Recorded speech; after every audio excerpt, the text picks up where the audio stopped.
Hello student, स्वागत है आप सभी का एक बार फिर से हमारे इस ऑफिशियल यूट्यूब चैनल में जिसका नाम है एसोल सॉल्यूशन। मैं चंदन कुमार हाजिर हूं आप सभी के सामने अपनी एक और नई वीडियो के साथ। सो गाइस, आज की इस नई वीडियो में हम बात करने वाले हैं यूनिट नंबर 19 जो कि MPS 001 यानी वे सभी स्टूडेंट्स जो कि MPS first year IGNOU master of political science के स्टूडेंट्स हैं।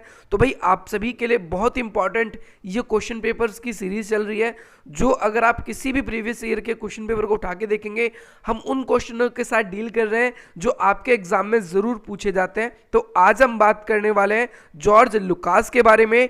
इस यूनिट से 3 क्वेश्चन आप लोगों के एग्जाम में आते हैं। सबसे पहला क्वेश्चन अगर आप देखेंगे तो भाई ग्रामसी से रिलेटेड है, जिसमें आपसे डायरेक्टली उनके आधिपत्य के सिद्धांत को पूछा जाता है, वो हमने आप लोगों को करा दिया।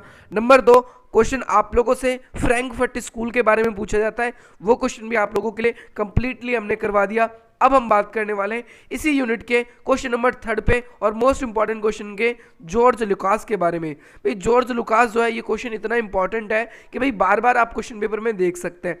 चलिए ज़्यादा देर ना करते हुए आज की अपनी इस वीडियो को हम स्टार्ट करते हैं। आज की इस नई वीडियो में सबसे पहले हम ये जानेंगे कि भाई जॉर्ज लुकास का क्या जीवन परिचय था, क्योंकि आप लोग जब इसके विचारों को पढ़ेंगे, अगर आप लोगों को इनके जीवन के बारे में ही नहीं पता होगा तो आप इनके विकास और इनके साथ साथ जो भी क्वेश्चन बनेंगे इनको समझ ही नहीं पाएंगे। अगर आप लोग इनके जीवन परिचय के बारे में नहीं पढ़ेंगे तो आपको असल मायने में ये पता ही नहीं चल पाएगा कि भाई जॉर्ज लुकास जो है उनके क्या विचार थे, क्या विचार नहीं थे। तो भाई सबसे पहले यहाँ पर आप देख सकते हैं, आपके लिए ये डेट है कि कब इनका जॉर्ज लुकास जी का जन्म हुआ और कब इनकी मृत्यु हुई। तो भाई कहाँ पर जॉर्ज लुकास जी का जन्म हुआ था, तो भाई ये हंगरी के विचारक थे जिनका नाम जॉर्ज लुकास है और ये बूडापेस्ट नामक जगह है, वहां पर इनका जन्म हुआ। कब जन्म होता है? 15 अप्रैल 1885 में इनका जन्म हुआ। बूडापेस्ट विश्वविद्यालय में इन्होंने अपनी ग्रेजुएशन करी, स्नातक तक की पढ़ाई करी और उसके बाद उन्होंने आगे की जो पढ़ाई है 2 यूनिवर्सिटी, पहला बर्लिन यूनिवर्सिटी, आप सभी को पता होगा बर्लिन जो है जर्मनी की राजधानी है, और नंबर 2 आपका हेल्डलबर्ग के विश्वविद्यालय में इन्होंने अपने आगे की पढ़ाई करी, यानी स्नातक कोर्स MA जो आप पढ़ाई कर रहे हो वही पढ़ाई उन्होंने आगे की जगहों पर करी। इसके साथ साथ उनकी रुचियां थी कि वो अलग अलग सब्जेक्ट को या अलग अलग विषय को, अलग अलग टॉपिक्स को ज़्यादा से ज़्यादा पढ़े।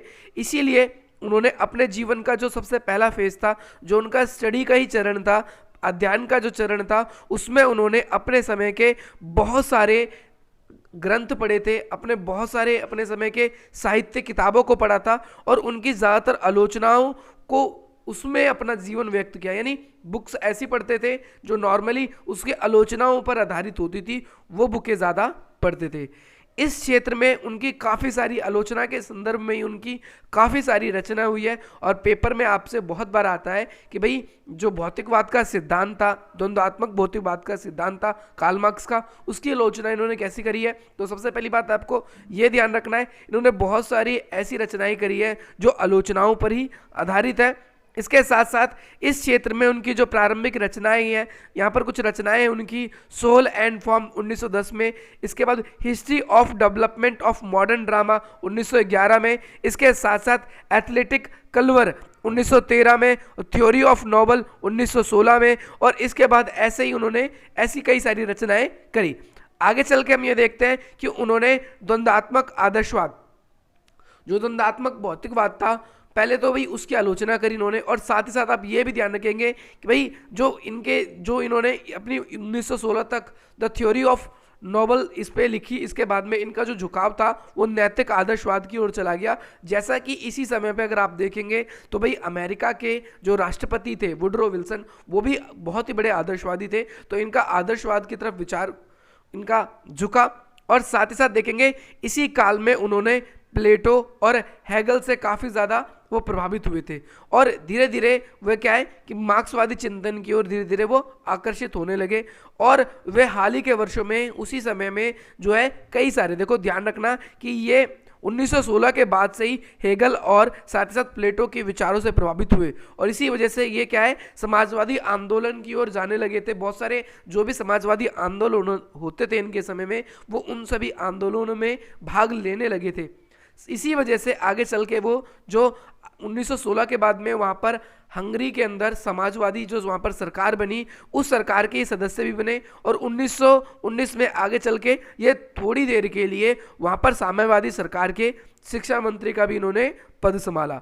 परंतु ऐसा माना जाता है कि जब वो शिक्षा मंत्री बने उस काल में, तो भाई उस जगह पर बहुत ज़्यादा भ्रष्टाचार हुआ और जो शासन व्यवस्था थी वो ठीक नहीं थी। जल्द ही वहाँ पर क्या हुआ, जो साम्यवादी दल थी उसके शासन खत्म हो गया और फिर अगली ही नई सरकार आती है हंगरी में, वहाँ पर समाजवाद का पतन होने के बाद में, और उसके बाद में जो तत्कालीन सरकार बनी वहाँ पर उन्होंने उसके खिलाफ में मुकदमा चला दिया। अब भाई जब उनके खिलाफ में वहाँ पर मुकदमा चला तो भाई मुकदमा चलने के बाद में उन्हें वहां पर मृत्यु दंड दे दिया गया था। परंतु वो वहां से क्या होता है, भागने में फरार हो जाते हैं, हंगरी से वो वहां से भाग निकलते हैं और उसके बाद अगले 20 वर्षों तक उन्होंने अपना जो जीवन है, एक तो ऑस्ट्रिया, ध्यान रखेंगे ये ऑस्ट्रिया है नॉट ऑस्ट्रेलिया, ऑस्ट्रिया में, जर्मनी में और सोवियत संघ, यहाँ पर उन्होंने अपने शेष जो 20 साल थे अपने जीवन के आगे के वहाँ बिताया और इसके बाद फिर दोबारा ये आगे चल के हंगरी भी लौटते हैं। इसके बारे में भी बात करेंगे। ऑस्ट्रेलिया में जो ऑस्ट्रेलिया में जब वो वहाँ पर थे तो उस समय वहाँ पर उन्होंने एक बहुत ही ज़्यादा सबसे अपनी फेमस जो बुक है वो वहाँ पर लिखी थी, जिसका नाम था हिस्ट्री एंड क्लास कनेक्शंस। ये पुस्तक, ये जो बुक है उनकी, ये उन्होंने वहीं लिखी थी। और लुकास की ये जो रचना है जिसमें मार्क्सवादियों, जब ये इन्होंने रचना करी तो जो भी मार्क्सवादी सोच का व्यक्ति था, जो भी इसको पढ़ता था वो बहुत प्रभावित हुआ था।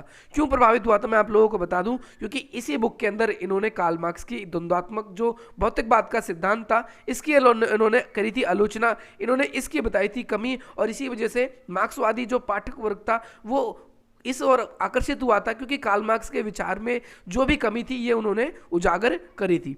वास्तव में 1950 में, लगभग 1950 और 1960 के टाइम पे फ्रांस में और कई जगह ऐसे देशों पर ऐसे विद्यार्थी रहे जिन्होंने क्या है, इनके बातों से बहुत ज़्यादा प्रेरित हो गए थे और अपने जगहों पर वो उन्होंने आंदोलन भी करे थे। इसके साथ साथ आपको ये भी ध्यान रखना है, आपने फ्रैंकफर्ट स्कूल, इसलिए मैंने आप लोगों को पहले ही पढ़ा दिया। फ्रैंकफर्ट स्कूल अगर आप लोगों ने नहीं पढ़ा है तो उसकी वीडियो ज़रूर देखिए, क्योंकि वो भी क्वेश्चन इसी यूनिट से आपके एग्जाम में आता है। तो भाई फ्रैंकफर्ट जो स्कूल भी था वो इन्हीं के विचारों से ही प्रभावित होकर आगे चल के बना था। और जैसा कि मैंने बताया 20 साल के बाद वो फिर दोबारा से हंगरी आ जाते हैं। 1945 में फिर दोबारा वो वापस हंगरी आए। हंगरी क्यों आए, क्योंकि जो बूडापेस्ट विश्वविद्यालय जहाँ पर इन्होंने अपनी स्टार्टिंग की स्नातक की पढ़ाई करी थी, फिर वहीं पर ही वो क्या है कि भाई एक प्रोफेसर बन जाते हैं और वहाँ पर प्रोफेसर बनने के बाद में वो वहाँ की राजनीति में भी फिर दोबारा से भाग लेने लग जाते हैं। वहाँ की राजनीति में जैसे ही वो भाग लेने लग जाते हैं तो कुछ समय के लिए वहाँ पर अगर आप देखेंगे तो आगे चल के वो सांस्कृतिक मिनिस्टर भी बनते हैं, वहाँ पर संस्कृति के मिनिस्टर भी बनते हैं, मैं आपको बताऊंगा इसके अंदर। तो भाई जब वहाँ पर राजनीति में उन्होंने भाग लिया तो बहुत सारे लोगों ने उनकी आलोचना करी कि भाई पहले भी ये राजनीति में आया था और इसकी वजह से देश में बहुत भ्रष्टाचार हुआ था और इस वजह से इन्हें जल्द ही राजनीति छोड़नी पड़ती है। इन्होंने 1956 में स्टालिन विरोधी आंदोलन किया था, जैसा कि आप सबको बताएं फ्रैंकफर्ट स्कूल ने भी स्टालिनवादी की आलोचना करी थी। और इसी वजह से हम देखेंगे, लेकिन आगे चल के कुछ महीने जब साम्यवादी सरकार वहाँ पर रही थी तो वहाँ पर क्या है कि वो संस्कृति विभाग के वहाँ पर वो मंत्री भी बन जाते हैं। इस सरकार की पतन के साथ साथ वो कहाँ चले जाते हैं, फिर रोमानिया चले जाते हैं और वहीं पर रहते हैं। इसके साथ साथ रोमानिया से फिर दोबारा वो क्या आते हैं, 1955 में दोबारा से हंगरी आते हैं और इसके बाद में आगे चल के अपना शेष जीवन जो है वो यहीं पर गुजारते हैं और बहुत सारी इन्होंने वहाँ पर रचनाएं करी। इन रचनाओं के अंदर आप लोगों को ध्यान रखना है कि इन्होंने कार्ल मार्क्स की जो भी थ्योरी थी द्वंद्वात्मक भौतिकवाद सिद्धांत का, उसके अंदर जो भी कमी थी, अब आप बोलोगे कि सर द्वंद्वात्मक भौतिकवाद पे क्या इन्होंने कमी निकाली थी, तो उसके बारे में एक सेपरेट वीडियो बनाएंगे। पहले हम आप लोगों को उसी वीडियो के अंदर द्वंद्वात्मक भौतिकवाद क्या था पहले उसको अच्छी तरीके से समझाएंगे और इसके बाद में आगे चल के और क्या क्या कमी रह गई थी उसके अंदर, फिर वो भी उसके अंदर हम आप लोगों को समझाएंगे। साथ ही आप लोगों को ध्यान रखना है कि भाई 15 अप्रैल को जन्म हुआ था, तो उसी महीने के अप्रैल के बाद मई, जून और 4 जून के दिन आप लोग देखेंगे 1971 में इनकी क्या हो जाती है, मृत्यु हो जाती है। इस दौरान उन्होंने बहुत सारी रचनाएं रची और आज जब हम इसको पढ़ते हैं तो हमें एक अलग ही लेवल की मार्क्सवादी थ्योरी नजर आती है। चलिए गाइस, अगर आप लोगों को इस वीडियो से कोई भी वैल्यू मिली हो तो इसे सब्सक्राइब जरूर करना, अधिक से अधिक मित्रों तक शेयर करना और हमारे चैनल से इसी तरीके से बने रहना। चलिए गाइस, मिलते हैं आपसे अपनी अगली वीडियो में। जय हिंद, जय भारत।